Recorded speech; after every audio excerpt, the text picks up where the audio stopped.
नमस्कार, मैं रिंकी वाजपेयी। आप देख रहे हैं न्यूज 24 फर्स्ट एक्सप्रेस। आइए बात करेंगे आज की खास खबरों की। बेटे पर जेवर चोरी का आरोप, पीड़िता ने थाने में लगाई न्याय की गुहार। गदागंज रायबरेली थाना क्षेत्र के अंतर्गत एक पारिवारिक विवाद का मामला सामने आया है, जहां एक पीड़िता ने अपने ही बेटे पर जेवर चोरी करने का आरोप लगाते हुए गदागंज थाने में प्रार्थना पत्र देकर न्याय की गुहार लगाई है। पीड़िता का आरोप है कि घर में रखे कीमती आभूषण संदिग्ध परिस्थितियों में गायब हो गए। काफी तलाश के बाद भी जब जेवर नहीं मिले तो उसे अपने बेटे पर संदेह हुआ। इसी आधार पर उसने थाने में लिखी शिकायत देकर मामले की जांच कराने और दोषी के खिलाफ कार्रवाई की मांग की है। पीड़िता ने बताया कि घटना के समय घर में बाहरी व्यक्ति के आने जाने की कोई जानकारी नहीं है, जिससे मामला और संदिग्ध हो गया है। इससे उसने पुलिस से निष्पक्ष जांच का न्याय दिलाने की अपील की है। इस संबंध में गदागंज थाना प्रभारी ने बताया कि प्रार्थना पत्र प्राप्त हो गया है और मामले की जांच शुरू कर दी गई है। उन्होंने कहा कि जांच के आधार पर जो भी तथ्य सामने आएंगे उसके अनुसार विधिक कार्रवाई की जाएगी। घटना क्षेत्र में चर्चा का विषय बनी हुई है। लोग इस पारिवारिक विवाद को लेकर विभिन्न तरह की चर्चाएं कर रहे हैं। पुलिस का कहना है कि सच्चाई सामने आने के बाद ही आगे की कार्रवाई की जाएगी। क्या नाम है तुम्हारा? मोहम्मद आदिल। मोहम्मद आदिल। पिताजी का क्या नाम? मुमताज अहमद। माताजी का क्या नाम? रेशमा बानू। क्या घटना हुई है तुम्हारे साथ? मम्मी पापा यहाँ रहते नहीं थे। कहाँ रहते थे? पूना में। हाँ। हम और दीदी रहते थे। दीदी कॉलेज चली जाती थी।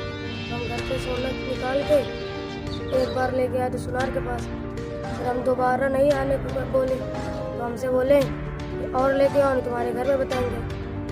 तो हम फिर लेके गए, नंबर लिए थे घर का, फोन लगा रहे थे और लेके आओ, नहीं बताएंगे। तो फिर हमने ले जाके दिया नाक का था, कान का था। कितना सोना था सब मिलाकर? पूरा 5 तोला सोना था। चांदी कितनी थी? 1.5 किलो चांदी थी। 1.5 किलो चांदी थी। किसको दिया है तुमने? कृष्णा ज्वेलर, गौरव रोड पे। उसका नाम सुशील कुमार सोनी है। उनके साथ और कोई था? उनके बगल में एक औरत थी, टेलर की दुकान खोली थी। नाम क्या था? टेलर जिस पिंकी देवी। पिंकी देवी नाम था। अच्छा, आप कौन हैं? मैं इनका भाई हूँ। क्या नाम है? मोहम्मद फैज आलम। क्या हुआ है? ये घर पे यहाँ कोई रहता नहीं था, सब लोग बाहर रहते थे। हाँ।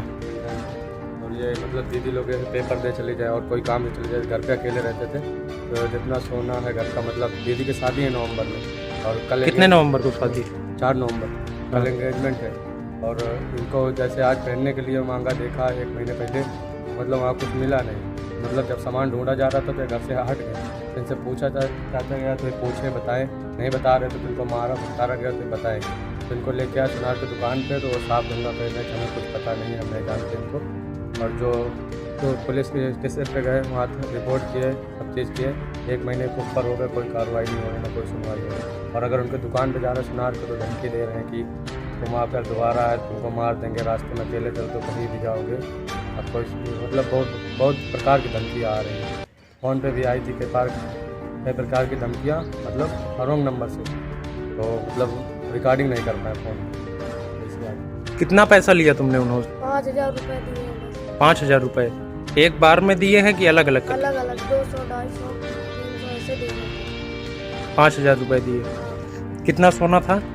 सब अब दीदी का पूरा सोना था, पूरा जेवर, दोनों दीदी को बना था। 2 दीदी की शादी। नहीं तो सोना कितना था? सोना लगभग 5 तोला था। चांदी कितना थी? चांदी भी थी 1.5 किलो की लगभग थी, ज़्यादा ही थी। पौवा पर के पाव जेब था, हाथ फूल था, चोटी फूल था, टीका था, बहुत सामान था। आप इनके कौन हैं? मेरा छोटा भाई है, मैं बड़ा भाई। ठीक है। पिताजी का नाम? मुमताज अहमद। थाना कौन सा लगता है आपका? गदागंज थाना लगता है। ठीक। रहने वाले आप? बंदा। ठीक।